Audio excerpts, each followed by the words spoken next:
Eu nunca fui do tipo que se assusta fácil. Cresci ouvindo histórias de terror da minha avó, daquelas bem típicas do interior, e sempre encarei tudo como lenda, exagero ou coisa da imaginação. Mas o que vou contar aqui não tem nada de exagerado. Aconteceu comigo em 2018, quando eu me mudei para uma casa velha no subúrbio de São Paulo, no bairro do Jabaquara.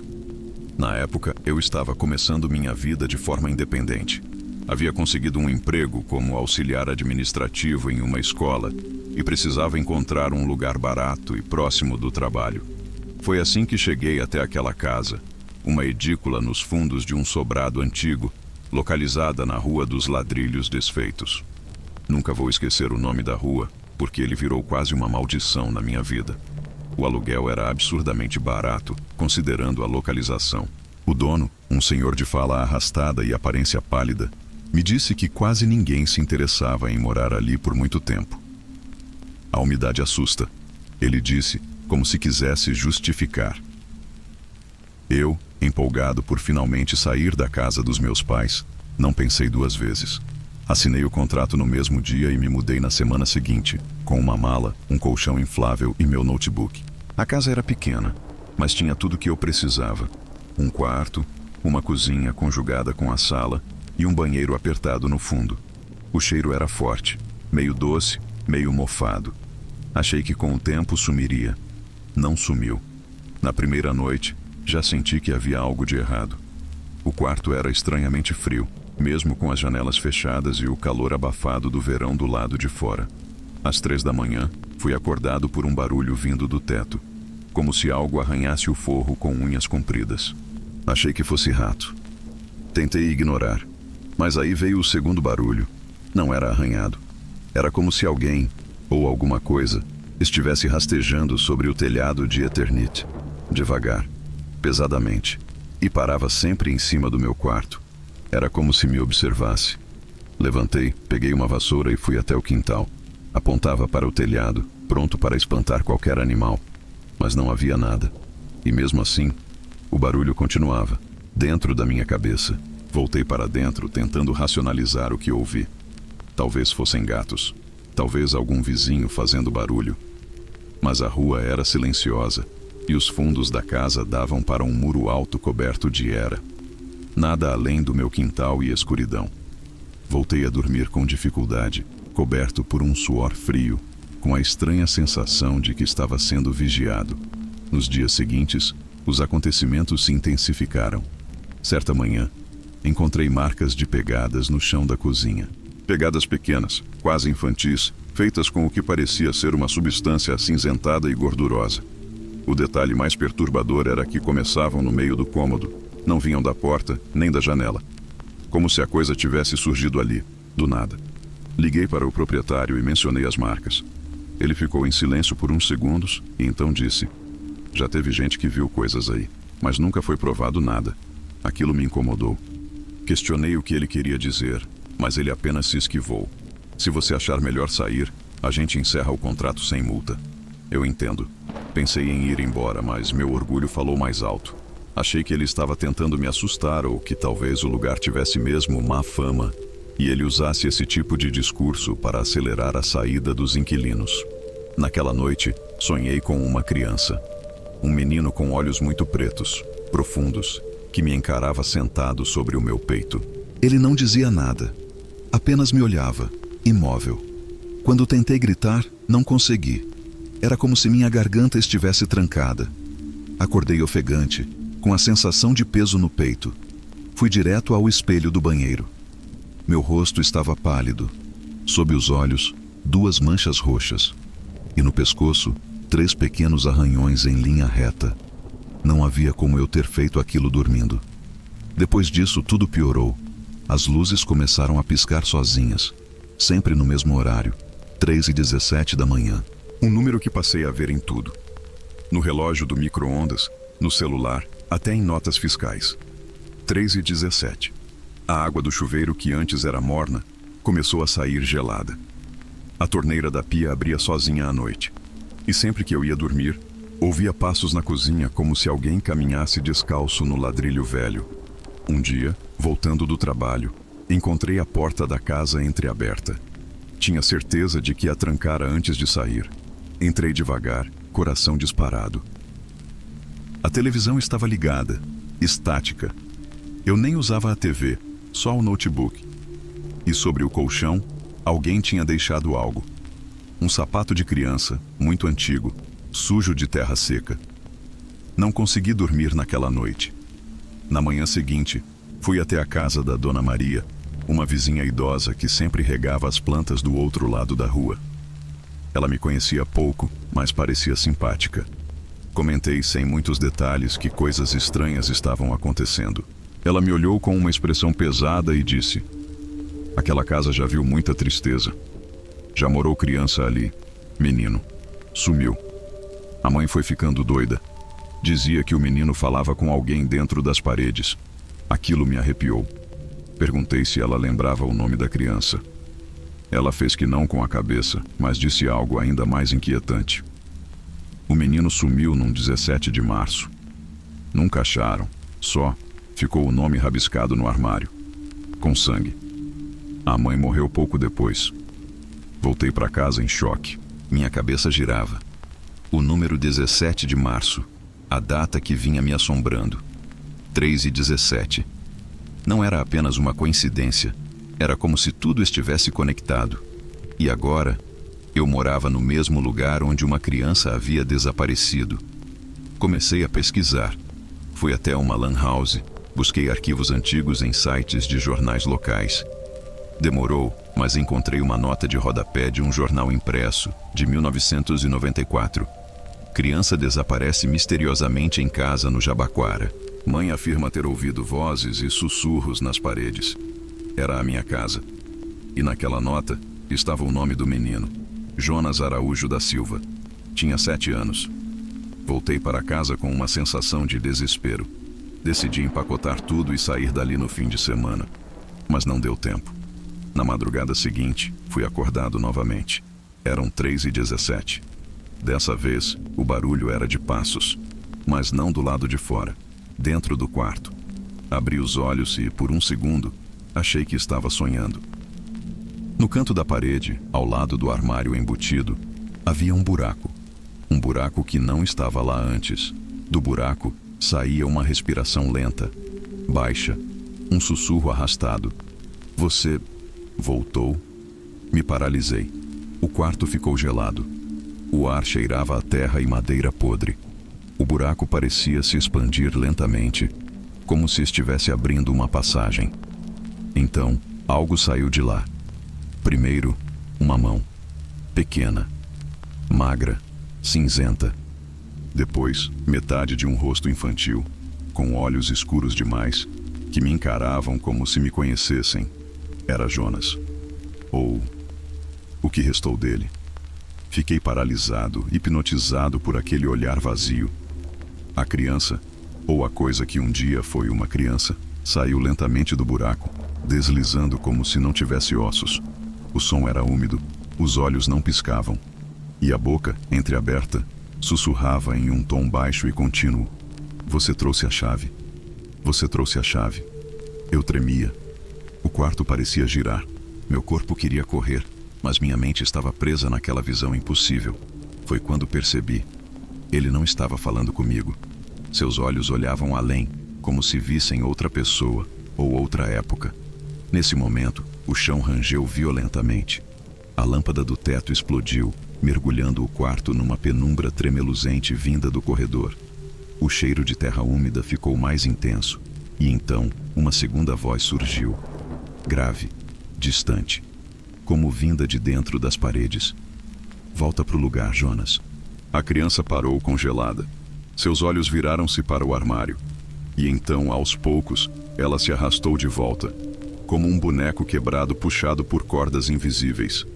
A coisa entrou no buraco sem virar o rosto, sempre me encarando. O buraco desapareceu logo depois, como se nunca tivesse estado ali. Corri. Não peguei nada. Não tranquei a porta. Saí descalço, de pijama, no meio da madrugada. Corri até a floricultura da esquina, aquela mesma onde peguei a chave no início. Dona Maria abriu a porta com expressão assustada. Eu devia estar branco como cera. Ela me fez entrar, me deu água com açúcar e disse: eu sabia que não devia ter deixado mais ninguém alugar aquela casa. Fiquei ali até o sol nascer. No dia seguinte, avisei o dono do imóvel que não voltaria. Entreguei a chave sem olhar para trás. Ele não fez perguntas. Já era de se esperar. Disse apenas: nunca mais soube de ninguém que tenha morado lá. A casa foi vendida anos depois. Dizem que virou depósito. Depois foi reformada por uma incorporadora. Mas até hoje, quando passo de carro naquela rua, evito olhar para os ladrilhos. Ainda sinto que há algo ali. Algo que respira por baixo das tábuas, à espera de ser ouvido. Quanto a mim, nunca mais aluguei nenhuma casa antiga. Sempre que vou visitar um imóvel, pergunto se houve crianças ali. Se o dono hesita antes de responder, eu vou embora. E todas as noites, antes de dormir, verifico se o armário do quarto está mesmo encostado à parede. Se você encontrar uma casa em que as escadas rangem sem razão, onde sapatos antigos aparecem sem explicação, ou se ouvir vozes sussurrando que você trouxe a chave, não entre, mesmo que seja só por uma noite. Porque certas portas, quando abertas, nunca mais se fecham.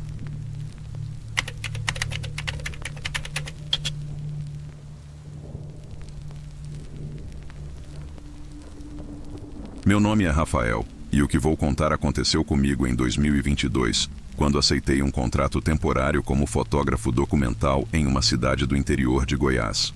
Não era meu plano de vida, mas o pagamento era bom e eu precisava de grana para terminar meu projeto pessoal. Um livro fotográfico sobre construções históricas abandonadas no Brasil. Cheguei à cidade num fim de tarde abafado de outubro. Era um daqueles lugares que parecem parados no tempo, com casarões antigos, ruas de pedra e uma praça central cercada por árvores tortas. O cliente, um instituto de preservação de patrimônio, havia reservado uma hospedagem para mim.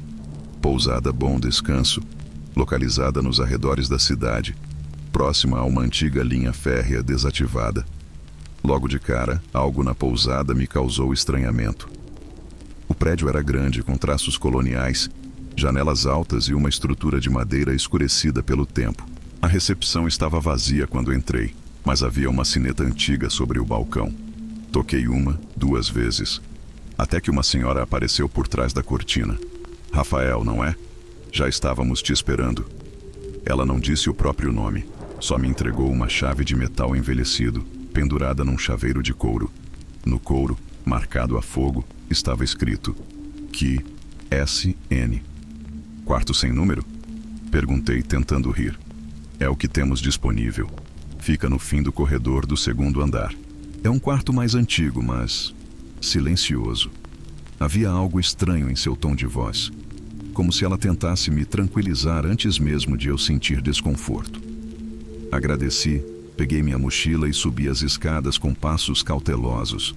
A estrutura do prédio rangia sob os pés, como se eu pisasse sobre costelas enterradas. No segundo andar, todos os quartos tinham números de madeira entalhados nas portas: 201, 202, 203, até o 209. No fim do corredor, no entanto, havia uma porta diferente, sem número, sem adorno, com madeira mais escura e maçaneta de ferro. Quando encaixei a chave, ouvi um estalo seco e a porta rangeu para dentro, revelando um quarto simples. Cama de solteiro, cômoda antiga, um abajur pequeno sobre uma mesa de canto e uma janela alta voltada para o pátio dos fundos. Tudo empoeirado, mas arrumado. Deixei minha mochila no chão, abri a janela para ventilar e sentei na cama. Foi aí que ouvi um som vindo do teto, como algo arrastando-se bem acima de mim. Um ruído áspero, irregular, como se alguém estivesse caminhando de 4 no forro de madeira. Pensei em algum bicho, gato, gambá, talvez até um lagarto. Mas o som era pesado demais. Peguei a câmera para testar a iluminação. Quando olhei pela lente em direção à janela, tive um leve sobressalto. Havia alguém na janela do quarto ao lado, uma figura parada, imóvel, com o rosto sombreado. Parecia me observar. Pisquei, abaixei a câmera, olhei de novo. O vulto não estava mais lá. Balancei a cabeça, tentei afastar o desconforto. Viagem longa, cansaço, imaginação. Mas o pior ainda estava por vir. Naquela noite, decidi não sair para explorar a cidade. O clima estava estranho e o ambiente da pousada deixava tudo mais silencioso do que deveria. Tomei um banho morno. A água saía com dificuldade. Preparei uma rápida refeição com as coisas que trazia na mochila e me deitei com o notebook no colo. Por volta das 23 horas, comecei a revisar algumas fotos de campo que havia tirado em outra cidade dias antes.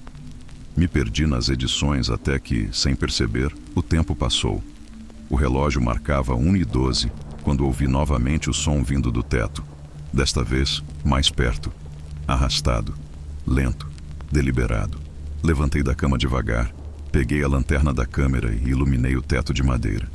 Nenhum sinal de goteiras, rachaduras ou infiltrações, mas o som continuava, vindo da parede direita, como se algo estivesse se movendo dentro da estrutura. Encostei o ouvido na parede e escutei.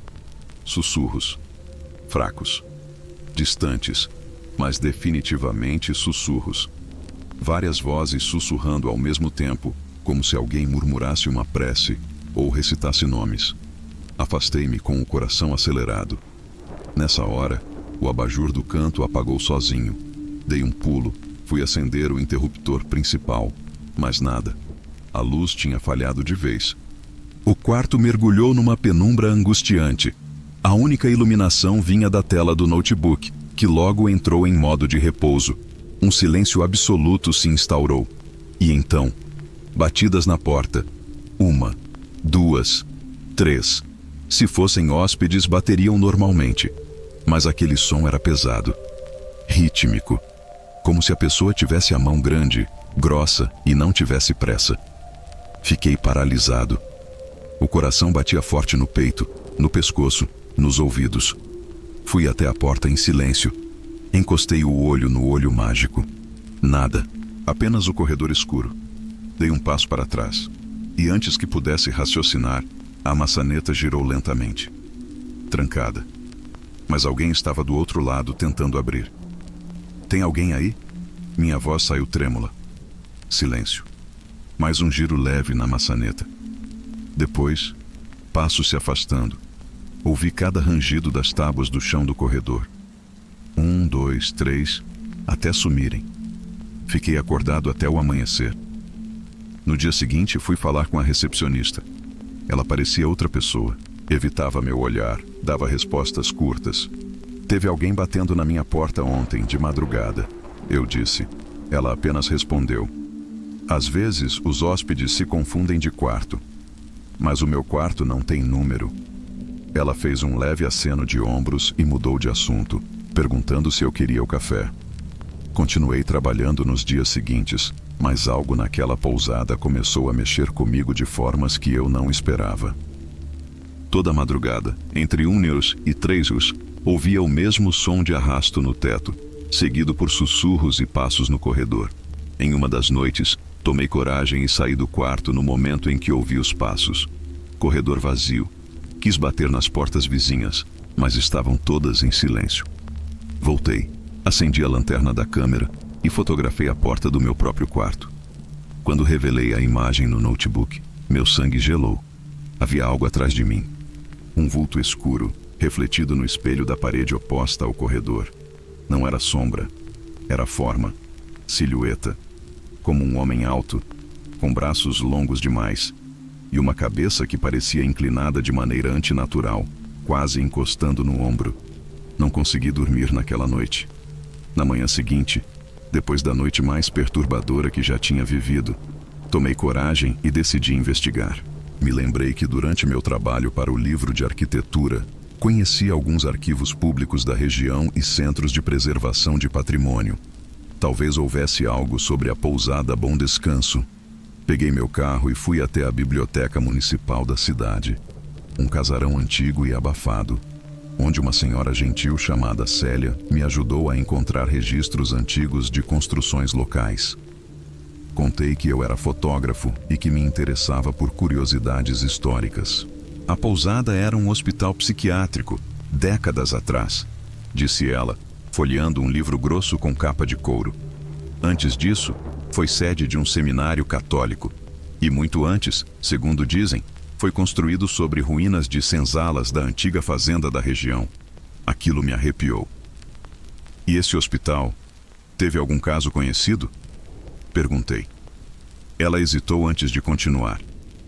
Teve um paciente que sumiu. Nos registros está como paciente 282. Nunca descobriram o nome verdadeiro. Entrou com um surto psicótico.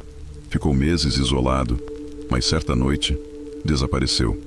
Os enfermeiros da época juraram que o viram andando pelos corredores, mesmo dias depois da cela estar vazia. Cela? Sim, ele era mantido num quarto especial, sem número. Por segurança, diziam. Era o único sem identificação, o mais afastado do segundo andar. Meu estômago virou. E onde ele ficava? Ela virou o livro. Havia uma planta baixa desenhada à mão. Era a estrutura da pousada. Ela apontou com o dedo para a última porta do segundo andar. Aqui. Era o meu quarto. O quarto sem número. Voltei para a pousada sem saber o que pensar. Ao entrar no quarto, tudo estava como antes. A mesma mobília, o mesmo cheiro amadeirado, mas agora com uma presença. Sentei na cama, fechei os olhos e respirei fundo. Queria acreditar que tudo era fruto da minha exaustão, mas dentro de mim, uma certeza começava a crescer. Eu não estava sozinho naquele lugar. Naquela noite, algo mudou. Dormi com a câmera ligada, filmando o quarto em visão noturna. Deixei em cima da cômoda, voltada para a cama.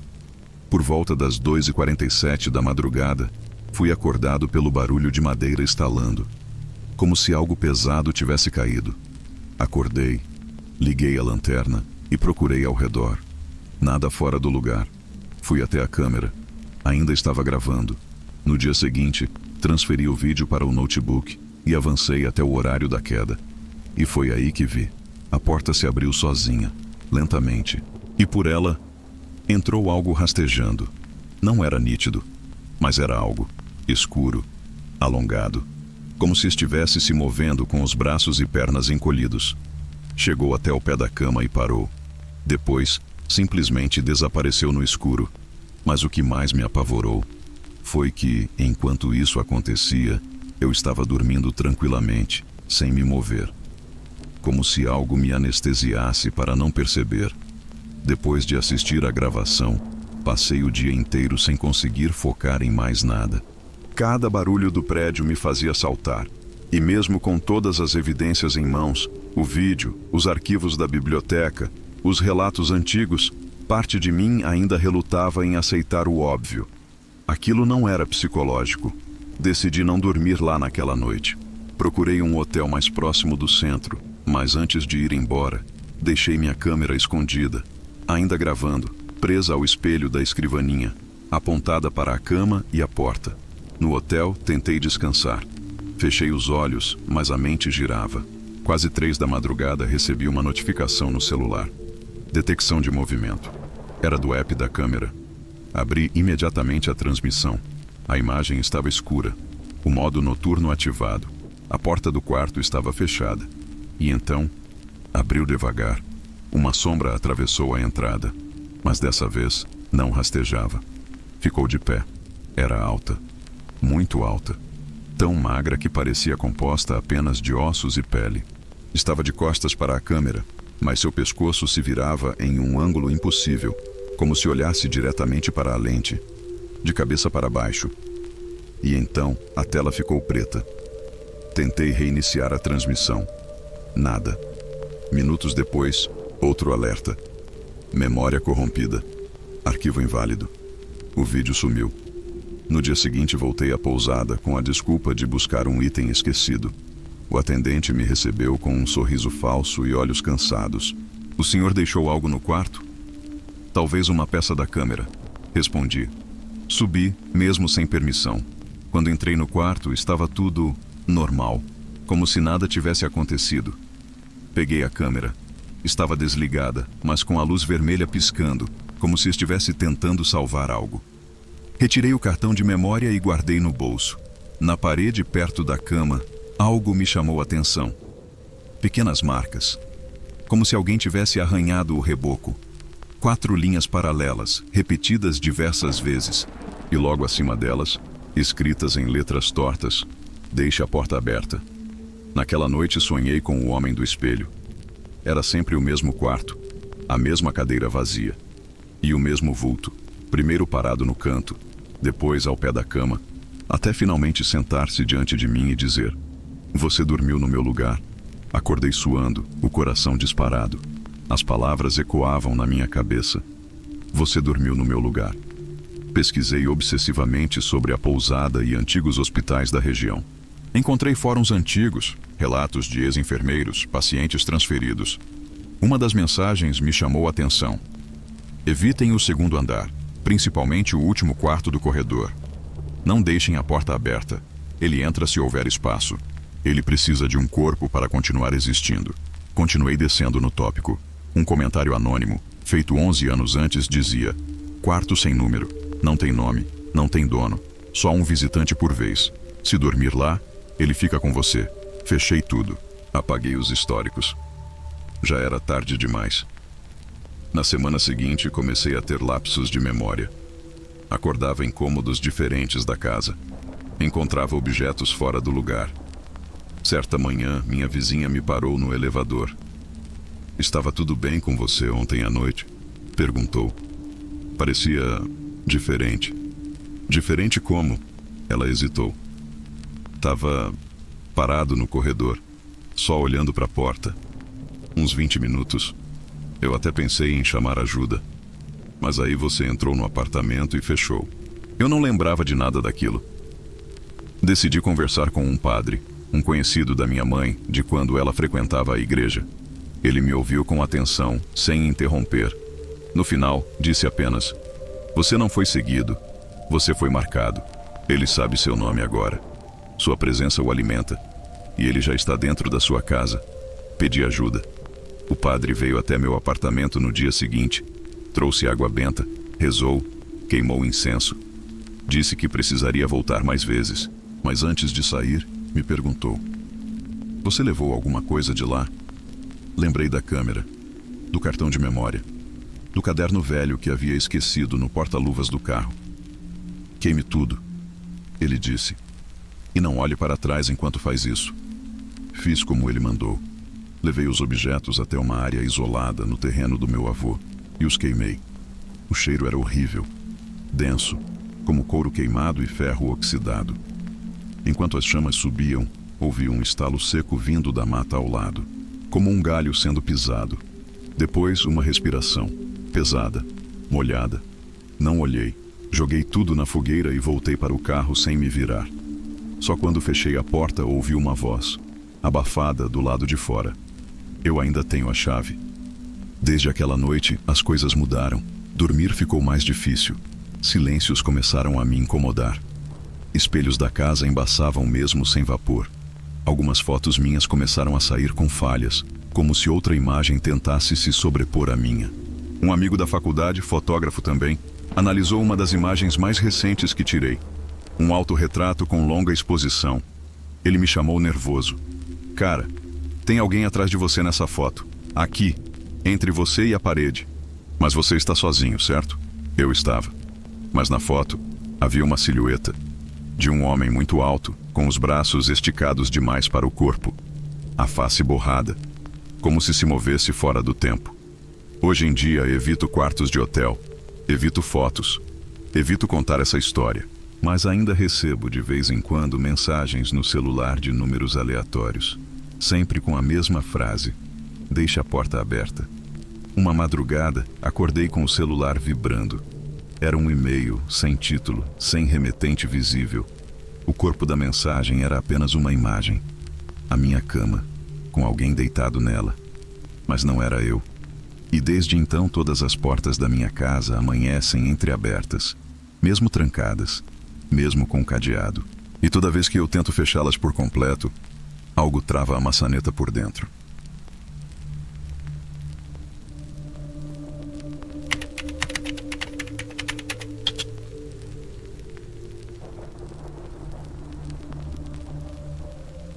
Meu nome é Luiz Henrique, sou de Goiânia E o que vou relatar aqui aconteceu entre 2020 e 2021.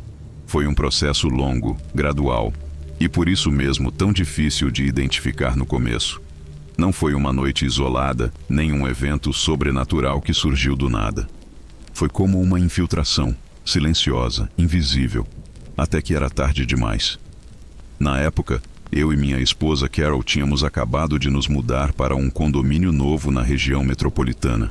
Um bairro em expansão, com ruas ainda em obras, calçadas incompletas e muito mato em volta. A vantagem era o preço. Conseguimos alugar uma casa boa, com quintal, por um valor acessível. O lugar era calmo, quase silencioso demais. À noite, era possível ouvir até o zumbido dos postes e o som distante de cães latindo nos terrenos baldios. Logo na primeira semana, Carol começou a comentar que não se sentia bem na casa. Dizia que tinha dificuldade para dormir, que acordava suando frio e sempre com a mesma sensação de estar sendo observada. Achei que era só o nervosismo da mudança. Casa nova, ambiente diferente. Era natural levar um tempo para se adaptar. Mas então vieram os ruídos. Começou sutilmente.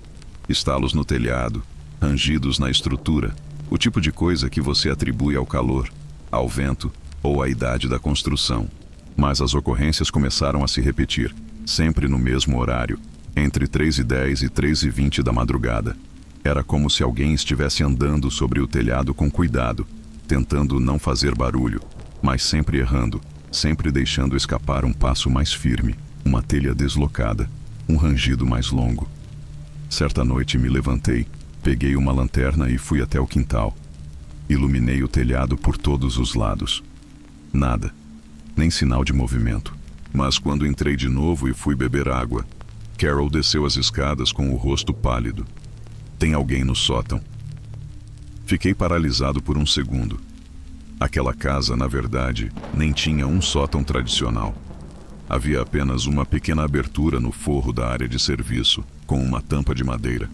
Um espaço técnico com menos de 1 metro de altura, só para passar fiação e tubulação. Você ouviu de novo? Perguntei. Não só ouvi, eu vi. Quando você saiu com a lanterna, eu olhei da janela do quarto e vi algo se movendo lá dentro, atrás da tampa do forro. Como se estivesse espiando por uma fresta. Respirei fundo. Peguei uma escada pequena que ficava na lavanderia e fui até a tampa. Subi devagar, tentando ouvir qualquer coisa. O silêncio era absoluto. Com cuidado, empurrei a tampa e iluminei o espaço com a lanterna. Nada. Apenas poeira, madeira velha, fios soltos e uma sensação estranha, quase como se o ar ali dentro fosse mais denso. Não havia nenhum bicho, nenhuma pessoa. Mas quando desci e fechei a tampa, vi que havia algo rabiscado do lado de fora, bem no canto inferior da madeira. 3 riscos verticais, paralelos, como marcas de unha. Na manhã seguinte, tentamos agir normalmente. Fomos ao trabalho, conversamos sobre trocar as fechaduras, instalar câmeras, mas havia um peso invisível entre nós. Um clima de medo não declarado. Foi então que Carol me contou algo que vinha escondendo. Toda noite às 3h17 meu celular vibra, uma notificação sem conteúdo, sem número, sem mensagem, só o horário. Ela me mostrou o histórico. Havia dias e dias com o mesmo padrão. Sempre 3h17, sempre vazio. A partir daí, tudo começou a escalar.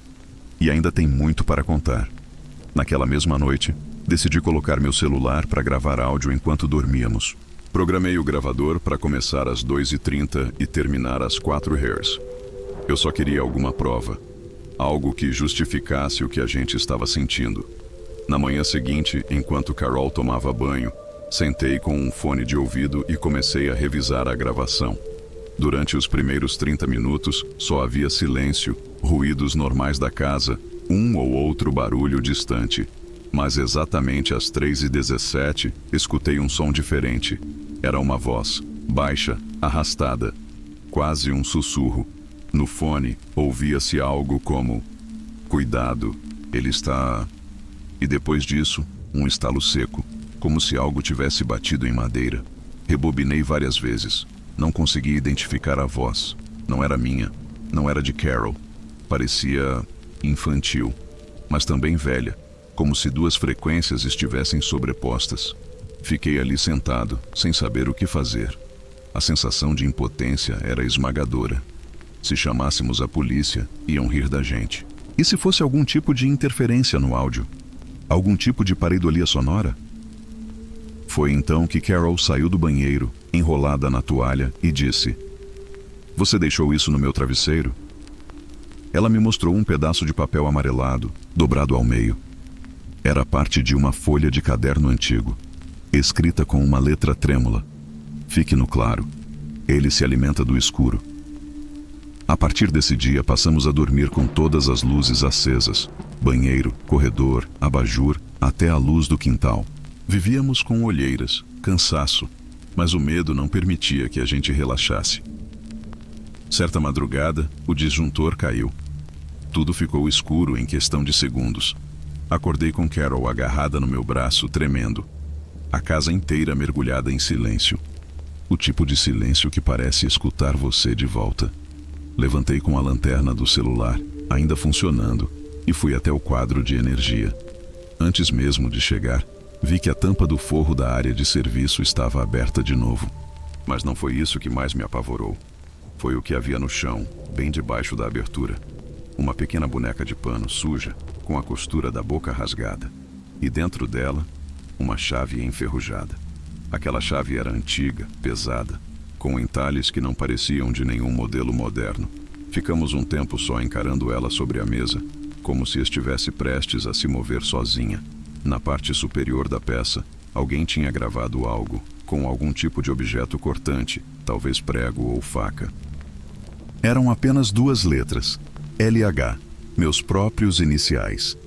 Isso não é coincidência, Luiz, disse Carol com a voz baixa, como se o próprio nome pudesse chamar algo à tona.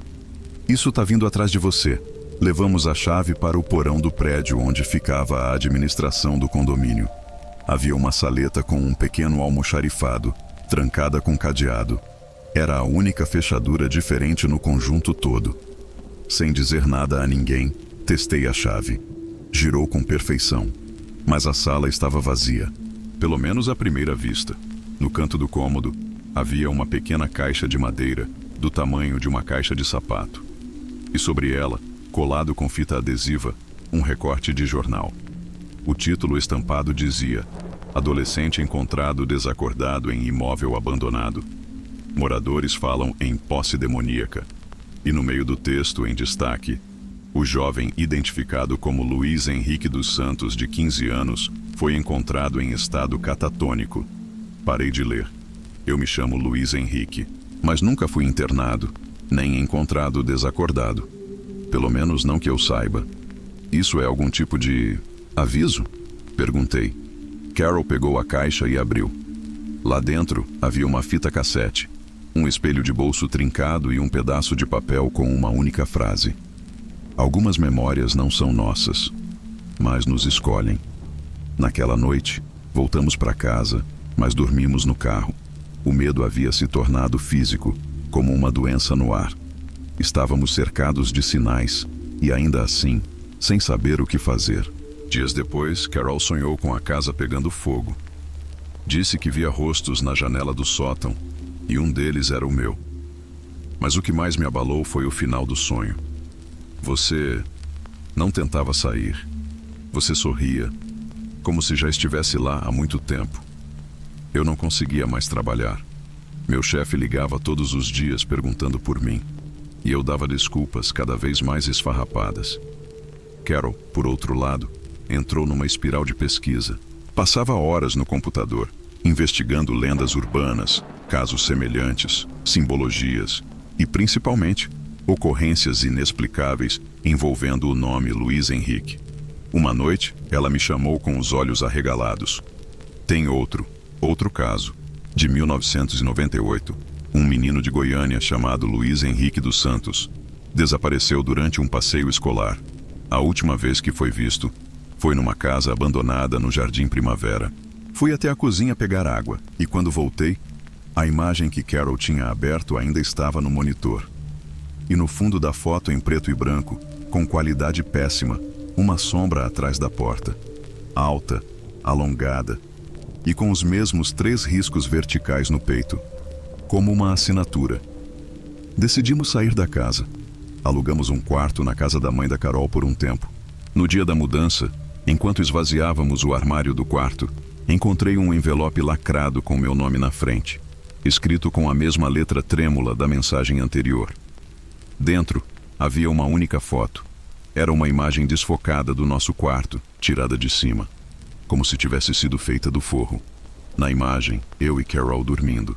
E atrás da cortina, uma silhueta, o mesmo formato alongado, o mesmo vazio nos olhos. Mudamos. Troquei de emprego. Carol começou terapia, mas a sensação de que algo ainda está por perto não nos deixa. De tempos em tempos, o disjuntor cai exatamente às 3h17. De tempos em tempos, uma notificação aparece em branco no celular dela. De tempos em tempos, recebo mensagens de números que não existem, e sempre com a mesma frase: "Você já esteve aqui antes." Hoje, sempre que alguém fala em casas mal assombradas, em vultos, em eventos inexplicáveis, eu escuto com atenção, não porque acredito em tudo, mas porque sei que algumas histórias são passadas adiante, como sementes. Elas só precisam de alguém com o solo certo para brotar. E talvez, só talvez, eu tenha sido esse alguém. Fique atento. Nem tudo que assombra deixa pegadas. Algumas coisas só precisam de um nome. E o meu, ele já conhecia antes mesmo de eu nascer.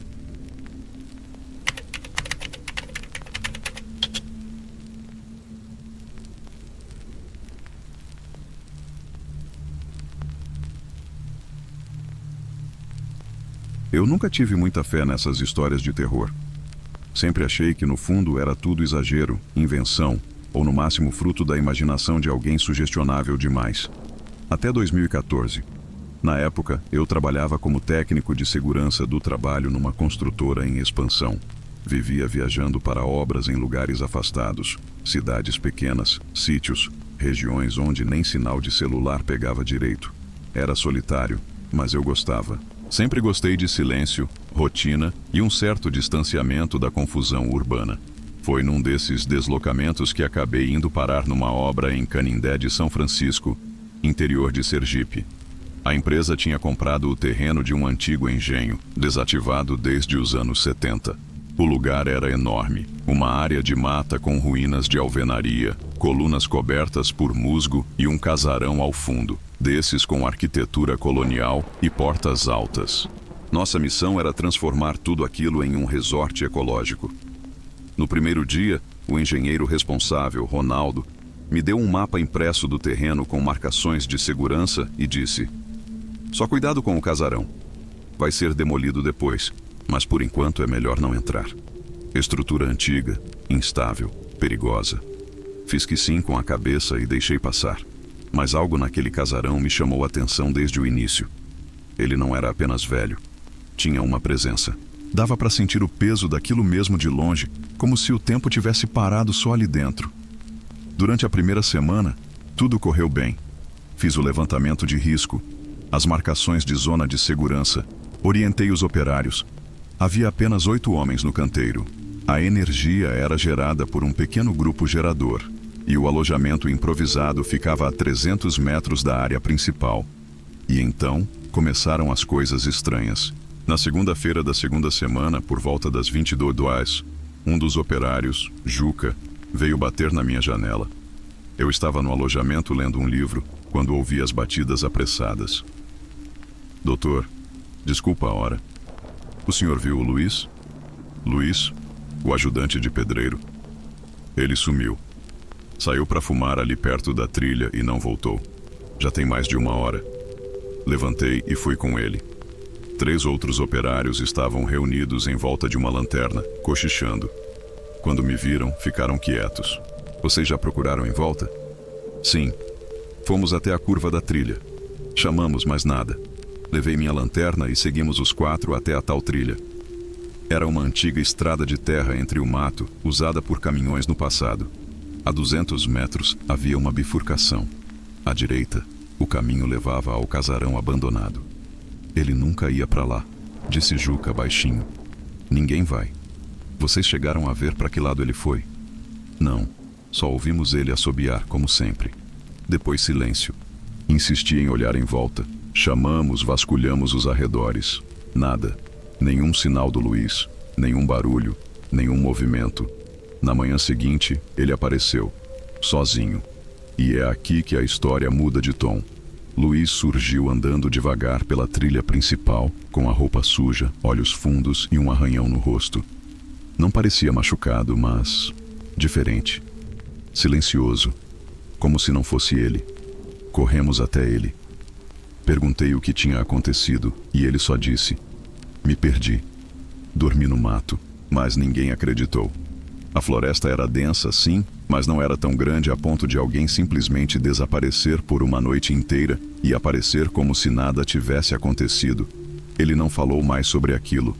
Naquela mesma noite, um dos outros operários, um rapaz novo chamado Edmilson, fez um comentário que me deixou intrigado.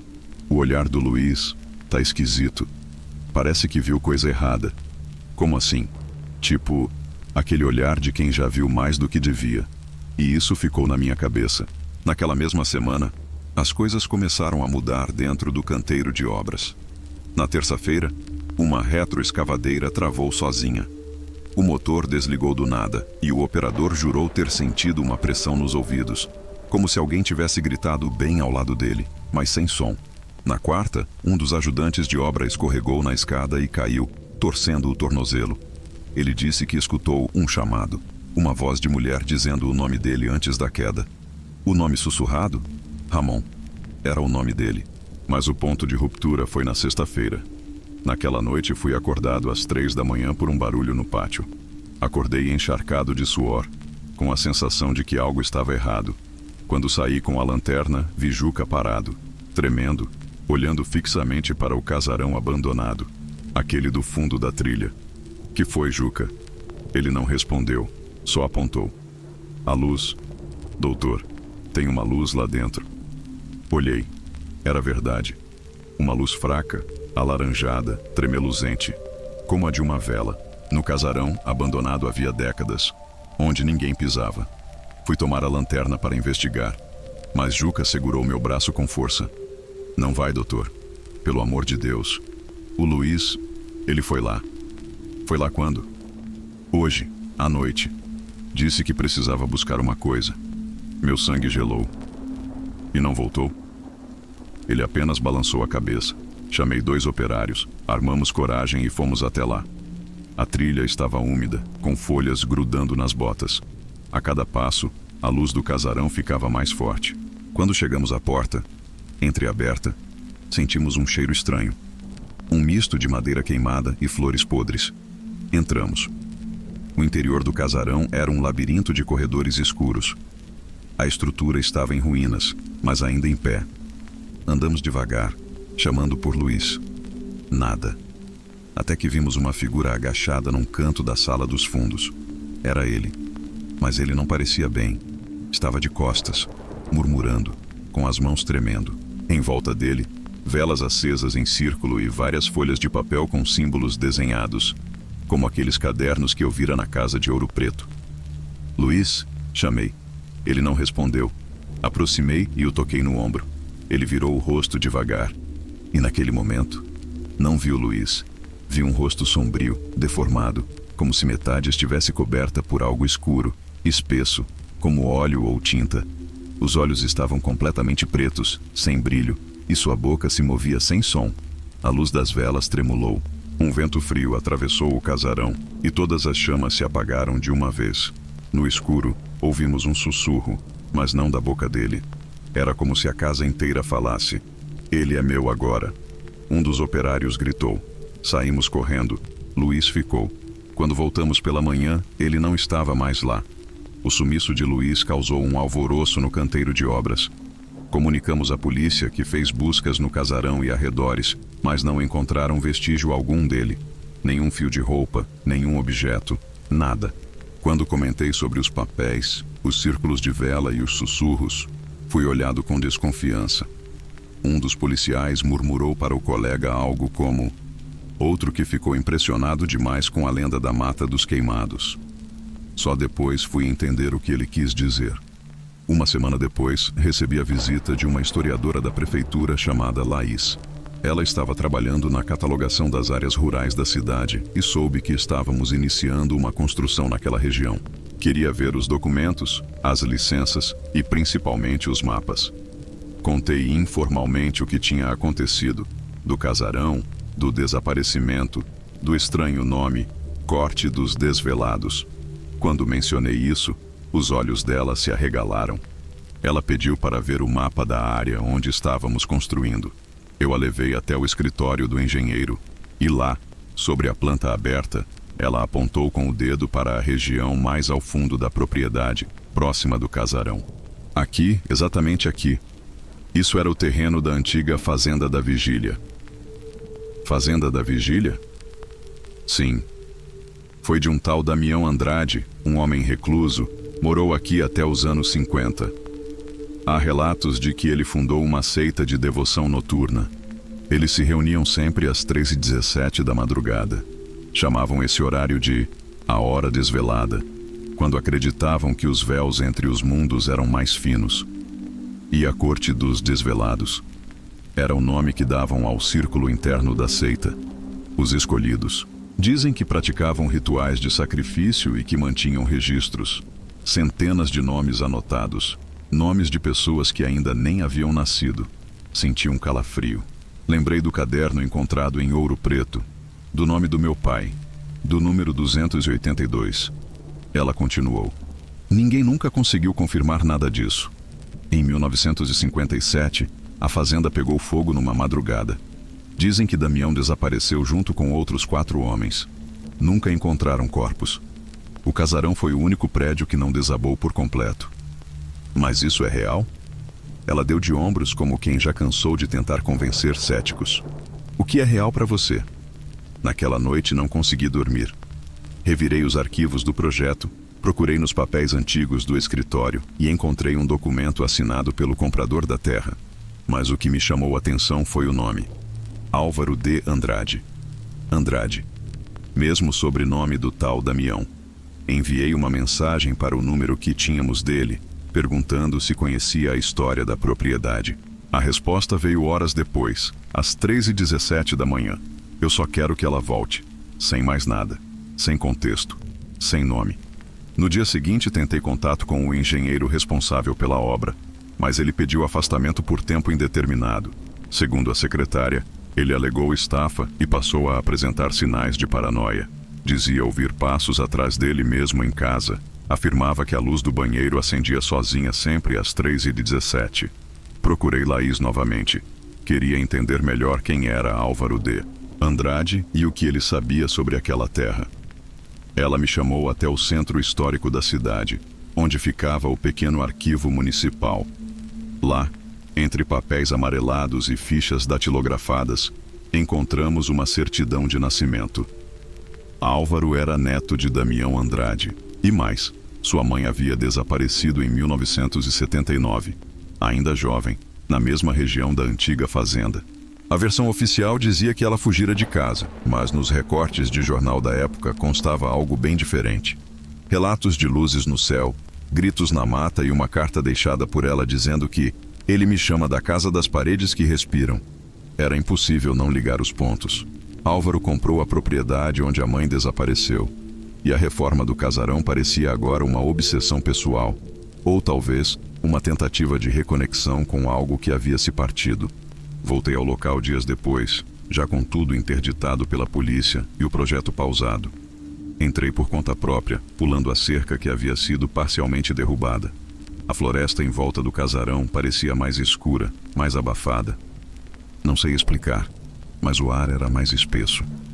O cheiro de terra molhada agora vinha misturado com algo doce, quase metálico. Ao me aproximar, percebi que alguém havia mexido nos escombros. Havia marcas recentes de passos no barro e uma vela apagada na soleira da porta.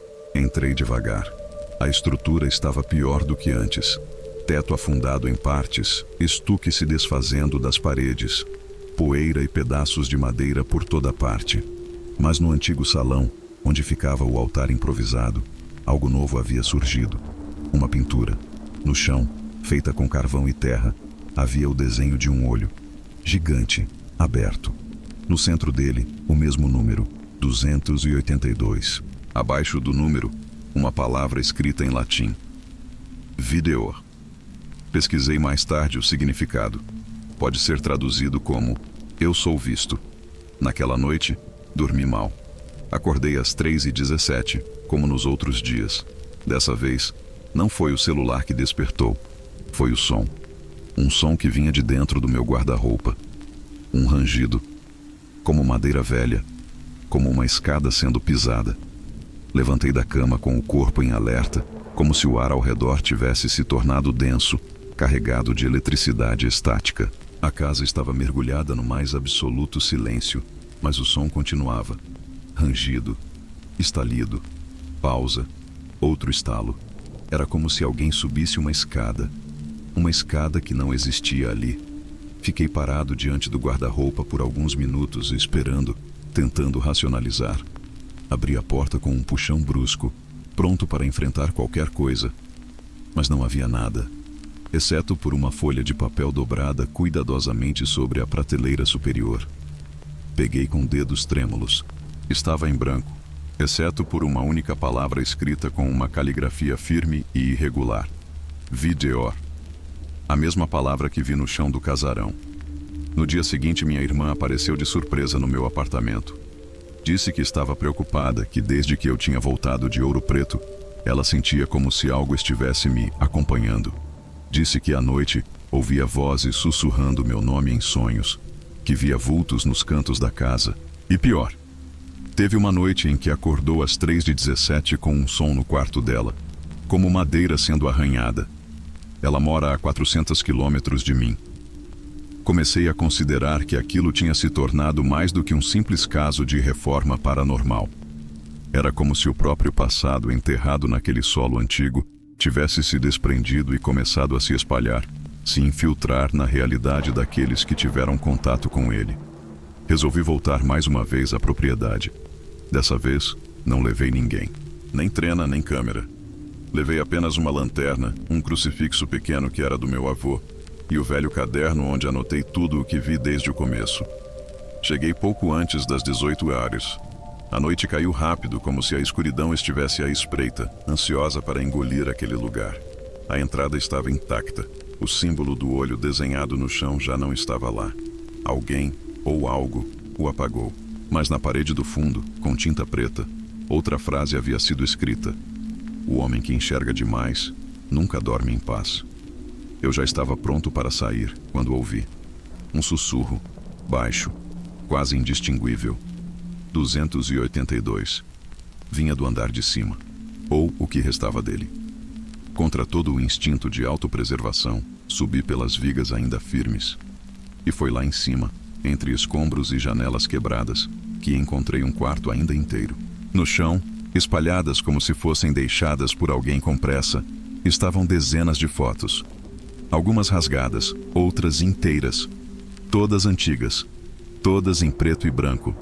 E no centro da parede oposta à porta, pendurada com um único prego enferrujado, estava a foto de uma criança. Devia ter uns 10 anos. Usava roupas de escola, expressão neutra, olhos levemente abaixados. E atrás dela, uma sombra, alta, com braços desproporcionais. E olhos que, mesmo sem luz, pareciam brilhar. Ao tentar me aproximar da imagem, a lanterna apagou. Fiquei ali no escuro, apenas com a luz fraca do celular. Quando iluminei a foto de novo, ela já não estava mais lá. No lugar, escrito na parede, estava meu nome completo. E abaixo dele, a data do dia seguinte. 28/10/2025. Desci do andar superior com as pernas bambas. Não era só medo. Era uma sensação de condenação, como se aquela data que eu havia visto, 28/10/2025, tivesse sido selada. Um prazo, um aviso, ou talvez uma sentença. Não sei como consegui dirigir de volta para casa. Lembro apenas de colocar o rádio bem alto, tentando me agarrar ao som de algo humano, real. Qualquer coisa que afastasse o silêncio daquela casa e suas promessas silenciosas. Ao chegar, travei todas as portas, Cobri os espelhos e deixei todas as luzes acesas. Dormi no sofá, vestido e com a lanterna ao lado. Mas o sono não veio. Às 3h17 da madrugada, o celular vibrou com uma notificação. Mensagem de um número desconhecido. Você abriu. Agora aguente. Nos dias seguintes, comecei a receber fotos anônimas. Fotos da minha rua, do meu prédio, da minha janela. Uma delas foi tirada claramente de dentro do meu apartamento, do meu quarto. Mas não havia sinal de arrombamento, nada desapareceu e nenhuma câmera de segurança flagrou movimento algum. Em todas as fotos, havia sempre uma figura ao fundo, um borrão escuro, como se algo tivesse sido registrado em movimento, ou não quisesse ser visto com clareza. O pânico se tornou rotina. Eu já não comia direito, não saía de casa e evitava espelhos. Eles refletiam mais do que deviam. Foi quando me lembrei de algo. O nome Damião. Pesquisei em registros antigos da cidade, em arquivos digitais da Câmara Municipal de Ouro Preto. Demorou, mas encontrei algo. Damião Álvares de Andrade, falecido em 1997. Oficialmente, morte por causas naturais. Mas havia um detalhe que ninguém menciona. Damião foi encontrado morto dentro do quarto 282, trancado por dentro, e na parede do quarto, escrita com o que pareciam unhas, a palavra Videor. Eu precisava fechar o ciclo, voltar ao quarto 282, o original. Não o da pousada, mas o da casa antiga. A estrutura ainda estava lá, mesmo em ruínas. E eu tinha a chave. Voltei uma última vez, pouco antes da data marcada na parede. 28 de outubro. Cheguei com o sol ainda alto, mas parecia que já era fim de tarde. O céu sobre a casa era mais escuro que o resto da cidade. Entrei com o crucifixo, o celular gravando e a chave na mão. O quarto estava lá, intacto, como se o tempo não tivesse passado desde minha primeira visita. A maçaneta girou, a chave encaixou, a porta se abriu. Não posso descrever exatamente o que vi ali dentro. As palavras não conseguem traduzir. O chão estava coberto de água. Uma lâmina fina, espelhada, que refletia o teto perfeitamente. No centro, uma criança sentada de costas, com a cabeça baixa. Ao redor dela, as paredes estavam cobertas de páginas arrancadas de cadernos, todas com a mesma palavra escrita em dezenas de caligrafias diferentes. Videor, Videor, Videor. Me aproximei da criança, com cuidado, até que ela virou o rosto. Era eu, com a mesma roupa do dia da primeira visita, com os mesmos olhos assustados. E atrás de mim, aquilo, a sombra, alta, sem rosto, com braços longos que terminavam em mãos finas e compridas, como garras. Ela não me atacou, apenas me observava, como se esperasse algo. E então entendi. Eu estava repetindo o ciclo. A chave, o número, o nome, tudo era um rito. Saí correndo do quarto e tranquei a porta com força. As luzes da casa explodiram num clarão. O chão tremeu, e por um momento, ouvi todos os nomes que estavam nas fotos gritarem ao mesmo tempo. Não voltei lá desde então. A casa desmoronou 3 dias depois, segundo as notícias locais. Nenhuma explicação, apenas ruína total. Não sobrou nada, nem foto, nem altar, nem paredes. Mas a chave continua comigo. E toda noite, às 3h17, ouço passos subindo minha escada. Mesmo morando num apartamento, sem escada.